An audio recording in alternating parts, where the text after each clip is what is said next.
सही। आप थोड़ा पॉलीकल्चर के बारे में बताइए मुझे। पॉलीकल्चर देखें, नेचर में आप कहीं पे भी चले जाएं जहाँ इंसान ने नेचर को नुकसान नहीं पहुंचाया, तो वहाँ आपको मोनोकल्चर कहीं भी नहीं मिलेगा। मोनोकल्चर इंसान की लालच की एक मुंह बोलती मिसाल है, और इस लालच की वजह से उसको बड़ी हाई प्राइस पे करनी पड़ती है। मसलन जैसे अब मैं गंदम बेचना चाहता हूँ, तो मैं क्या करता हूँ, हज़ारों एकड़ के ऊपर गंदम ही लगा देता हूँ। और उसका नुकसान ये होता है कि जो पेस्ट है उसकी इन्फेस्टेशन बहुत ज़्यादा होती है, कि कीड़ों का अटैक जब होता है उसके ऊपर, मल्टीप्लाई हो जाते हैं। क्योंकि वो तो ज़ाहिर है यहाँ से लेके वहाँ तक है, तो वो आपको मतलब अ, गंदम की फसल का एक ख़ास किस्म का पेस्ट है। जी, तो वो आपको वो फिर पूरा मुझे एक थ्रू मरतबा आ गया तो वो मल्टीप्लाई होता हुआ चला मल्टीप्लाई जाएगा। होता हुआ चला जाएगा।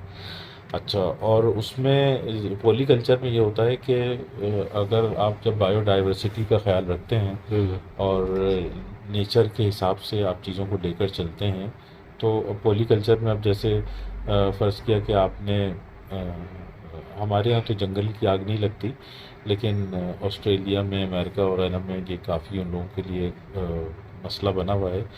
तो अगर हम अपनी बाउंड्रीज़ के ऊपर एलोवेरा लगा दें तो वो जानवरों को भी रोक देता है, और एलोवेरा के अंदर जेल इतना होता है उसमें आग नहीं लगती। अगर खुदा न खास्ता किसी साथ वाले ने अपने बाक़ियात को जलाया भी है, तो वो आग आपके खेत तक नहीं पहुंच सकेगी। और फिर उसके बाद आप उसके ऊपर अच्छा, और आपने कोशिश ये करनी कि अपने इलाके की जो नेटिव पौधे हैं, जो असल पौधे हैं, आपने उनके ऊपर जाना है, क्योंकि उस पर आपकी मेहनत भी कम लगेगी और वो बना ही वहाँ के लिए। अब आप एक चीज़ जो अमेरिका में लगती है या एक चीज़ किसी ठंडे इलाके की आप एक गर्म इलाके में लगाने की कोशिश करेंगे, तो वो तो फिर उस आपके लिए मुश्किल ही होगा। तो अब अगर जैसे आप तो वहाँ उसको पर किसी और जगह की चीज़ को लगाने के लिए क्लाइमेटाइज करते हैं ना। क्लाइमेटाइज करते हैं, और फिर वो हर कैसे चीज़ को करते हैं क्लाइमेटाइज? क्लाइमेटाइज के अंदर तो आप बेसिकली ग्रेजुअली उसकी उसको स्टेप डाउन कराते हैं। जैसे एक मरीज़ आईसीयू से फ़ौरन उसको आप घर नहीं भेजते, आप पहले उसको स्टेप डाउन में भेजते हैं, फिर उसकी कुछ फिजियोथेरेपी वगैरह होती है, जब थोड़ा चलने फिरने के काबिल होता है फिर उसको भेजा जाता है। तो इसी तरह जैसे भी पंजाब में हमारे कुछ दोस्तों ने जो है वो खुबानी और आड़ू इस तरह की चीज़ें लगाई हैं, जो कि बेसिकली सवात और ठंडे इलाकों के फल थे। तो वहाँ उन्होंने एक तो ये किया कि आसपास में उन्होंने बहुत सारे बड़े बड़े दरख्त लगाए, जो कि एक माइक्रो क्लाइमेट आपकी जनरेट करते हैं। फिर उसके बाद उन्होंने उसके ऊपर पानी का स्प्रे और टाइम टू टाइम करते रहते हैं। फिर ये कि पहली दफ़ा में तो उनको इतनी अच्छी ईल्ड नहीं मिलेगी। मैं ज़ाती तौर पे मैं इसके हक़ में नहीं हूँ कि मैं मेरा कहना ये है कि ठंडे इलाके के फल ठंडे इलाके में ही लगने चाहिए, और गर्म इलाके के फल गर्म इलाके में लगने चाहिए। आपको नेचर के अगेंस्ट नहीं जाना चाहिए। जो सस्टेनेबल फार्मिंग है वो बेसिकली आपको दर्ज देती है कि जो नेचुरल फोर्सेस हैं उनको आपने यूज़ करना, उसके अगेंस्ट नहीं जाना। हद तो ये है कि पर्माकल्चर में हम अगर ज़मीन ऊंची नीची होती है तो हम उसके लेवल को भी ठीक नहीं करते, हम उसके लेवल को एज इट इज़ इस्तेमाल करने की कोशिश करते हैं, जैसा कि नेचर ने उसको प्रोड्यूस किया। बात पॉलीकल्चर की हो रही थी, तो उसमें मैंने आपसे अर्ज़ कर रहा था कि आपने जैसे बाहर एलोवेरा लगा दिया, फिर आप उसके अंदर लेमन ग्रास लगा दिया आपने, तो उससे ये होगा कि उसकी स्मेल से भी जो है वो पौधे भागते हैं, और आपको एक एक एडेड आमदनी हो जाएगी। कीड़े लेमन कीड़े भाग जाते जी हाँ, उससे उससे कीड़े हैं। लेमन भागते ग्रास हैं। ठीक जी, है। लेमन ग्रास से पेस्ट जो है रिपेल करती है। और इसी तरीके से जैसे तुखमलंगा है, वो आपने लगा दिया, तो तुखमलंगे के आपको पता है कि जिसको बेसिल भी कहते हैं अंग्रेज़ी में, तो उसके सीड के अंदर जो ओमेगा 6 वगैरह है और ओमेगा 3, वो सॉल्मन मछली से भी ज़्यादा है। तो आप देखिए कि सॉल्मन मछली तो मैं और आप ख़रीद के शायद नहीं खा सकते आसानी से, लेकिन ये तो मलंगा तो हमारा खुदरो पौधा है, और इसका जो बॉटनिकल नेम है वो ऑसीमम है। अच्छा, अजीब बात यह है कि जो डेंगी की बीमारी का इलाज है वो ऑसीमम भी होम्योपैथिक के डॉक्टर करते हैं। तो अच्छा, इसकी पत्तियों को आप रगड़ के अपने हाथों पैरों पे लगा लें तो ये एक जो है इंसेक्ट रिपेलेंट बन जाता है, मॉस्किटो रिपेलेंट बन जाता है। तो मॉसपेल की ज़रूरत नहीं जी, है। मॉस्किल की आपको ज़रूरत नहीं पड़ेगी, और ये एनवायरनमेंट फ्रेंडली भी होगा, ये आपकी स्किन को भी डैमेज नहीं करेगा और नुकसान नहीं पहुंचाएगा। हम्म। और आप खा भी लेंगे, क्योंकि इसकी पत्तियां बाकायदा सैलेड में इस्तेमाल होती हैं, अगर आप इसको खा भी लेंगे तो ये आपको फ़ायदा ही पहुंचाएगा, इसने आपको कोई नुकसान नहीं पहुंचाना इसने।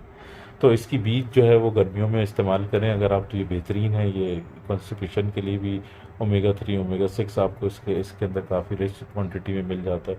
तो ये अगर आप चलिए, ये तो आपने मुझे मुख्तलिफ क्रॉस लगाए बताई ना कि ये साथ लगा सकते हैं हम। लेकिन पॉलीकल्चर का जो ना वो अच्छा, अब इसके अंदर इन बेसिकली जनरल एक चीज़ फ़ायदा क्या जो है? जो सवाल आपका था, बेसिकली आप मल्टी लेयर फार्मिंग की बात कर रहे थे। अभी हम लोग ज़्यादातर जो काम करते हैं, हम 2 डायमेंशन में अपनी ज़मीन को हम फिल करते हैं। लेकिन अगर आप देखें तो नेचर को ही अगर आप स्टडी करें तो उसमें आप देखेंगे कि कुछ पौधे ऐसे होते हैं जो बहुत टॉल होते हैं, उनकी उनकी हाइट 30-30 फुट होती है, उनकी कैनोपी भी 30-30 फुट की होती है। तो हमारे इलाके में जैसे बबूल का दरख्त है, कीकर का दरख्त है, इस तरह की ये जो पौधे हैं इनकी बहुत हाइट ज़्यादा होती है। इमली का दरख्त है और जंगल जलेबी जो है उसका दरख्त है। ये बहुत बड़े बड़े दरख्त होते हैं। एप्पल एप्पल का दरख्त है, ये नाइट्रोजन फिक्सेशन भी इसमें से अक्सर करने वाले हैं और इनको सूरज भी ज़्यादा चाहिए होता है। और ये समझ लीजिए कि ये जो टॉल ट्रीज़ होते हैं ये एक बड़े भाई का या बाप का किरदार अदा करते हैं आपकी ज़मीन के ऊपर। ये एट द सेम टाइम इस इनके नीचे एक माइक्रो क्लाइमेट भी जनरेट हो रही होती है। थोड़ा सा जो गर्मी और सर्दी है, ये आपको सुन के ताज्जुब होगा कि बहुत सारे दरख्त ऐसे हैं जो गर्मियों में ही कूलिंग करते हैं और सर्दियों में हीटिंग भी करते हैं। वो उसके नीचे आपको सर्दी ज़्यादा नहीं लगेगी वहाँ पर जाकर।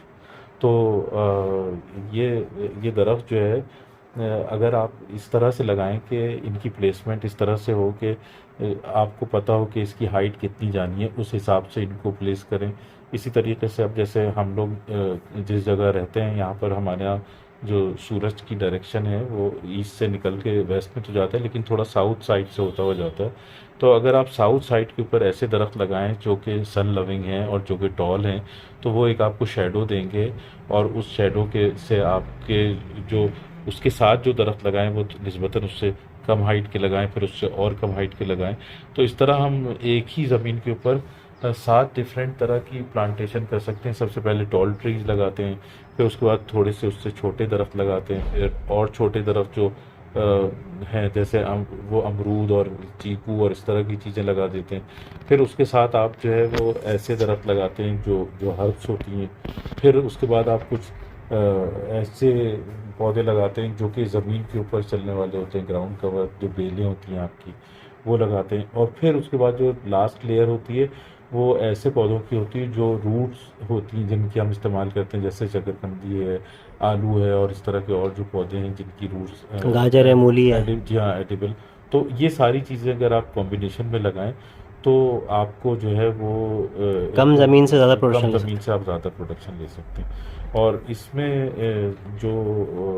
इसमें आज के दौर में जिन्होंने सबसे ज़्यादा काम किया, आज के दौर से मेरी मुराद ये कि 1984 से काम करने, अर्नेस्ट गोशे एक एग्रोनॉमिस्ट हैं। Basically he was genetic engineering उन्होंने पढ़ी थी और स्विट्ज़रलैंड के शहरी थे और स्विट्ज़रलैंड में जेनेटिक मिनिस्ट्री के अंदर जॉब भी करते थे। मगर उनको वो सिस्टम पसंद नहीं आया, वहाँ से छोड़ के ब्राज़ील चले गए और ब्राज़ील में जाके उन्होंने 1500 एकड़ ज़मीन खरीदी और सिंट्रोपिक एग्रो फॉरेस्ट्री की इन्होंने बुनियाद रखी। आज के जदीद दौर में मतलब ये बेसिकली इन्होंने बुनियाद तो हमको समझाया, लेकिन ये ट्रॉपिकल फॉरेस्ट में तो नेचर ही हज़ारों साल से कर रही थी। और आज इन्होंने 1500 एकड़ के ऊपर इसी तरतीब से दरख्त लगाए। तो इनके दरख्तों की लगाने में पहले 5 साल तो आपको मेंटेनेंस का ख़र्चा आता है कि आपको देखभाल और वो करना पड़ता है, लेकिन उसके बाद एक जो है वो एक सेल्फ सस्टेनिंग सिस्टम बन जाता है। और फिर आपने उससे कहीं से लकड़ी काट के ले रहे हैं, कहीं से आपको फल, और इसमें क्योंकि बायोडाइवर्सिटी होती है तो तकरीबन सारा साल आपको फल भी मिल रहे होते हैं। तो अब वो अर्नेस्ट गोशे जो हैं वो बेसिकली ब्राज़ील में one of the largest exporter for the cocoa powder and one of the largest exporter for the coffee beans हैं वो वहाँ पर। और उनके वहाँ पर कोई पेस्ट का अटैक नहीं होता। और 1500 एकड़ इज़ अ लार्ज एरिया। उनके काम की वजह से ये फ़ायदा हुआ कि जो नदी नाले सूख गए थे अब वो दोबारा बहना शुरू हो गए। और इनके अपने 1500 एकड़ पे इनकी अपनी अलग बारिश होती है, क्योंकि पौधों से जो दरख्तों से एवोपरेशन होती है तो उससे प्रेसिपिटेशन हो जाती है और बारिश हो जाती है लोकलाइज किस्म की। तो उनका एक अलग जो माइक्रो क्लाइमेट। और इनकी अच्छी बात यह है, इनकी ग्रेटनेस में कहूँगा कि इन्होंने अपना पूरा काम नेट के ऊपर अवेलेबल कर रखा है। इनका जो इसका मैनुअल है वो अब तक 20-22 लैंग्वेजेस में ट्रांसलेट हो चुका है वर्ल्ड वाइड। बदकिस्मती से उर्दू में नहीं हुआ, हिंदी में है, बांग्ला में है अच्छा, और इन्होंने अलाउ कर रखा है कि जो आदमी चाहे इसको अपनी ज़बान में ट्रांसलेट कर सकता है, उसको पूछने की ज़रूरत नहीं। बस कहते हैं कि आप अगर उसका एक हमें लिंक दे देंगे तो हमारे पास जो मुख्तलिफ ज़बान बोलने वाले लोग होते हैं हम उनको ये दे सकेंगे। ये जई टेक्निक भी इनकी है? नहीं, जई टेक्निक जो है वो बेसिकली याकूबस अवोलोगो चलो उसके अलग बात करते हैं। जी जी